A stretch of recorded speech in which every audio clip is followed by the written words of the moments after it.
Aleksander, hüüa meiega koos. 1, 2, 3. Tšau, sõbrad!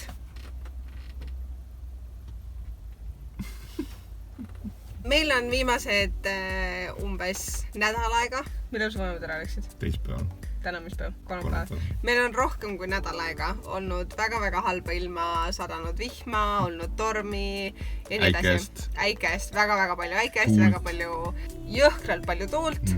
Nii et me ei ole saanud välja, me ei ole saanud pildistama, me ei ole saanud filmima, me ei ole saanud midagi teha väljas. Me oleme ainult saanud paar korda jalutada ja poes käia ja tööl käia.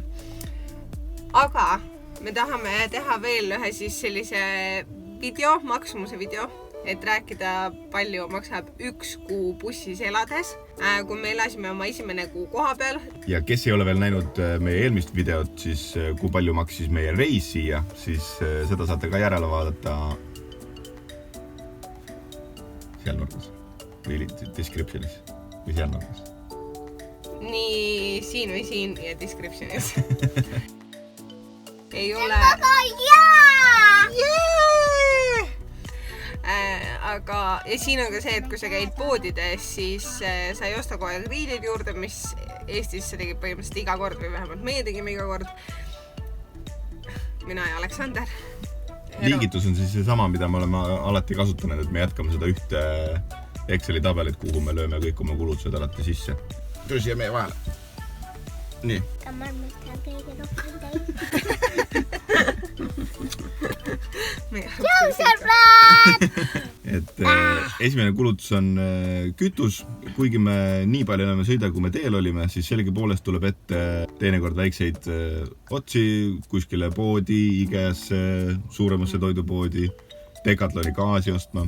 Siis kuus meil läks 2 pagitäit ja me kulutasime selle peale 132 €. Meie teine summaliigitus on toidupood. Toidupoes meil kulus 265 €. Me käime poes, see on umbes niimoodi, et me käime poes iga 3 päeva tagant ja meil kulub üle 20 €. Ehk siis selline väga-väga mõistlik hind. Ja see ei tähenda, et me nälgime. Ei, et see on 2 sooja toidu korda ja kui me viitsime, siis me teeme ka 3. lõunasöögi sooja. Kui ei viitsi, siis sööme müslit suure kausi. Et väljas söömise peale kulus meil kaootilised 13 € ja 50 senti. Ja see oli... Pizza.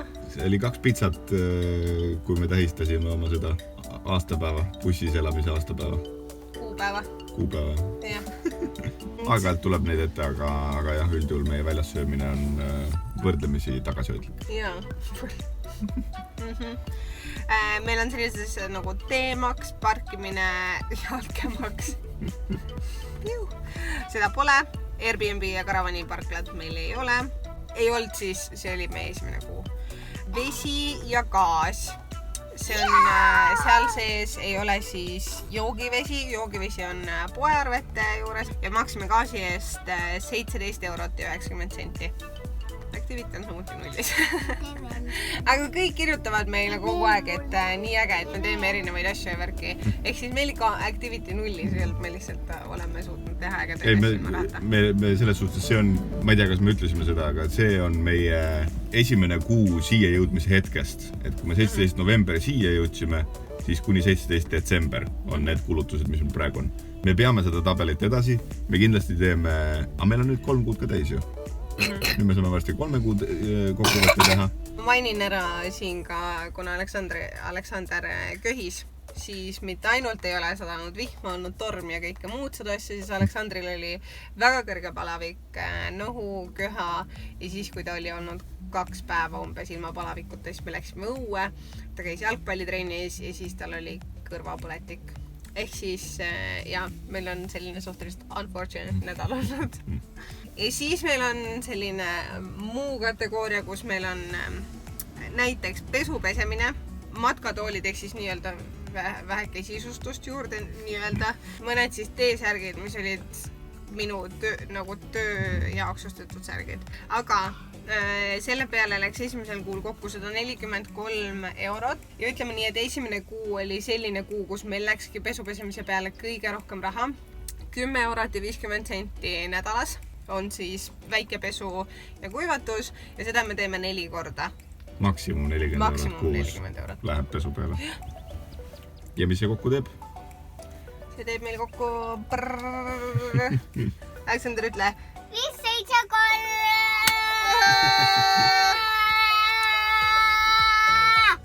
573 eurot.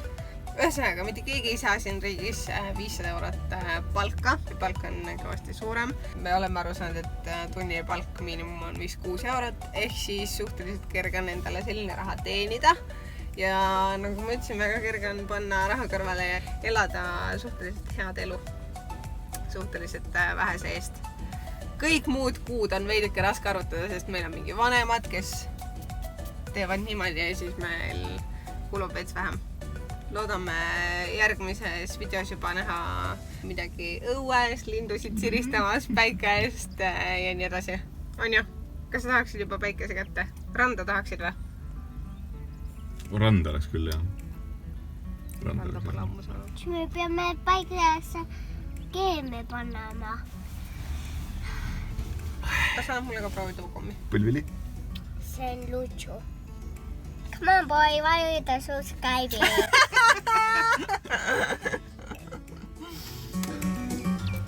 Ise